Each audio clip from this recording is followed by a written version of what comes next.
Hey, what's going on, everybody? My name is Shavi Zane, and I'm just coming on to have a quick discussion with you all.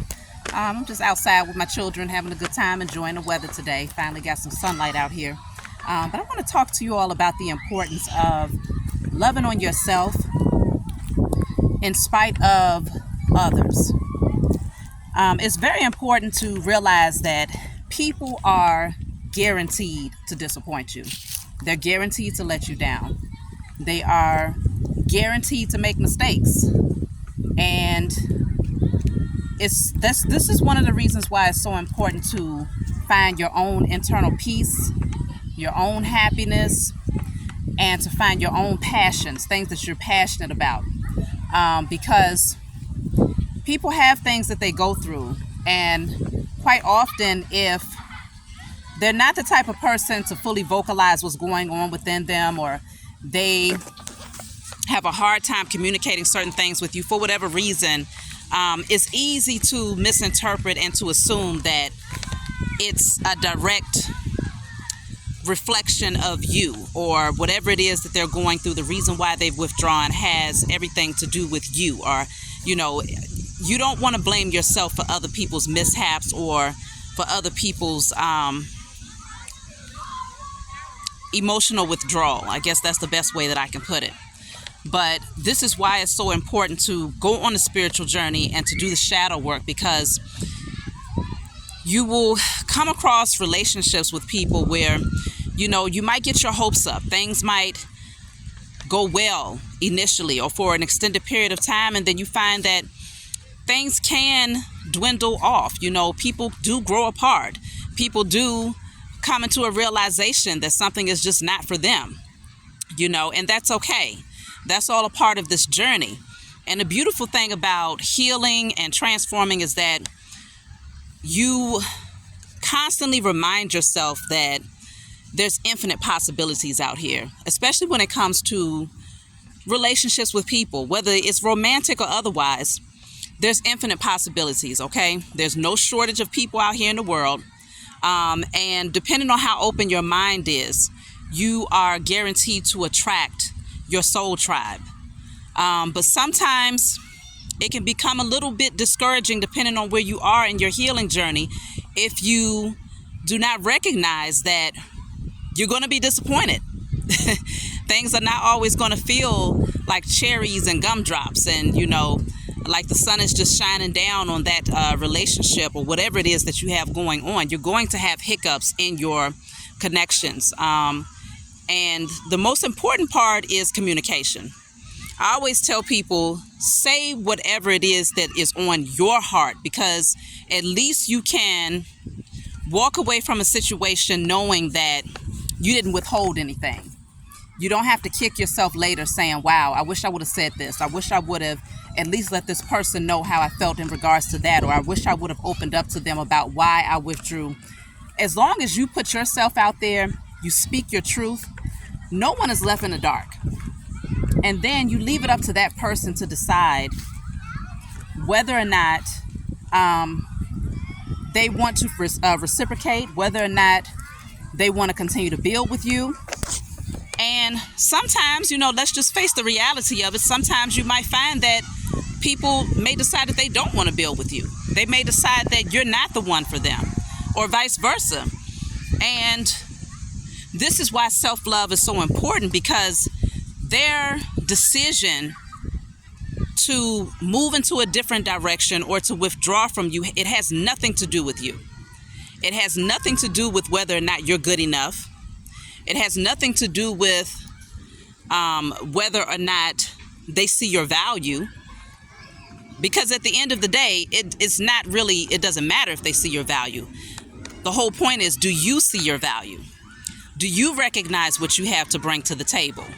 And when you're in that space of self-love, where you can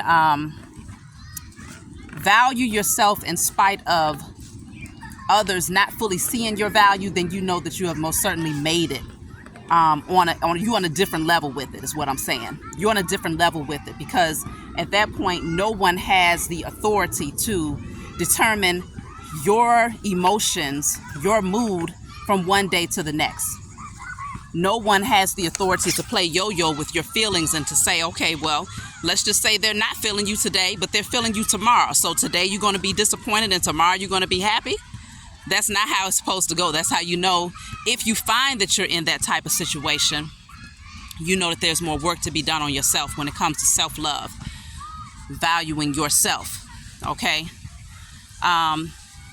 Because again, people will disappoint you, and sometimes, you know, people, they're just going through things and they don't know how to articulate that. They don't know how to fully express themselves in a way where others understand why they're pulling back, why they're withdrawing. And so I just want to encourage you all, you know, if you find yourself in that type of position, kudos to those of you out there who continue to practice self-love. You continue to work on yourself, nurture yourself, get passionate about those things that you enjoy doing and put your energy in that.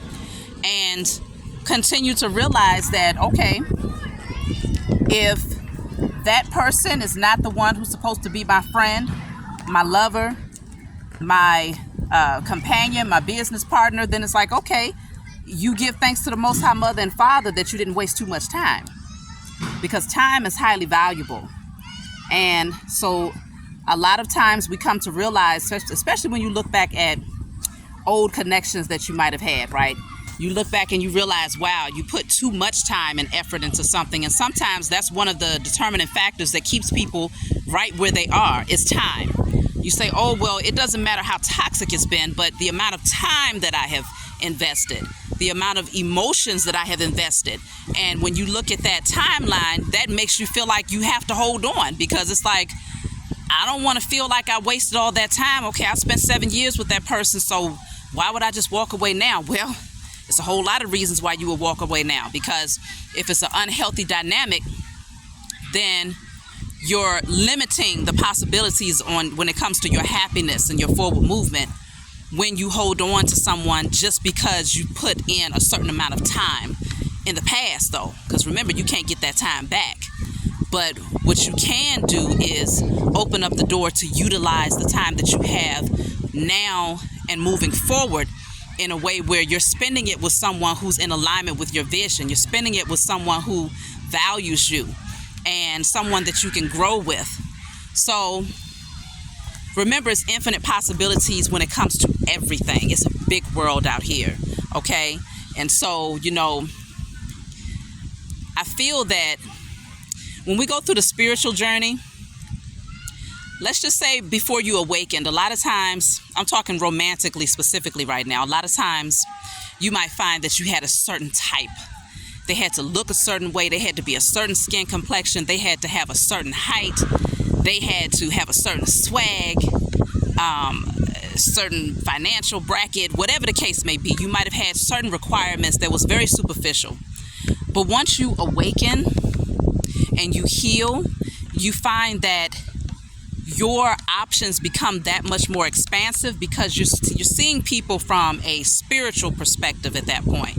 And so when you're seeing them from a spiritual perspective, then you become so much more open to new opportunities. It's like now it's the opportunities are endless practically when it comes to who you can connect with, because you're not just looking at the surface anymore. You're looking at something that goes beyond the physical. And so that's the beauty in the transformation. And it's also the beauty in having to release people in order to grab hold of new people. That's the beauty of it all. It doesn't have to be a woe is me, oh, another one bites the dust, oh, you know, no one cares, no one loves me enough. You know that you still got work to do if you're in that mindset, because it most certainly doesn't have to be that. It can be, okay, that person came into your life at a specific period in time when you needed something. There was something that they needed to bring.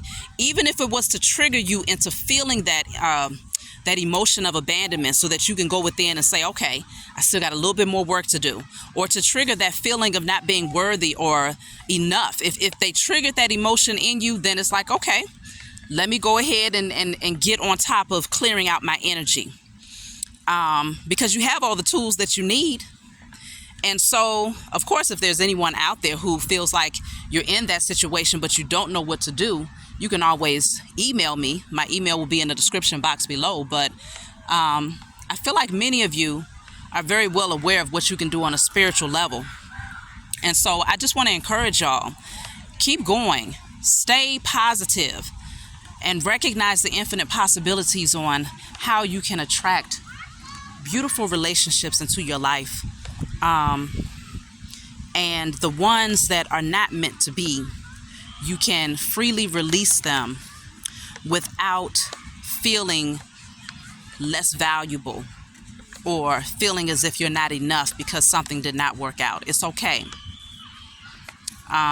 Because that means that another door is getting ready to open. And again, that person has played their role in your life and you have played your role in theirs. So that's my message for you all.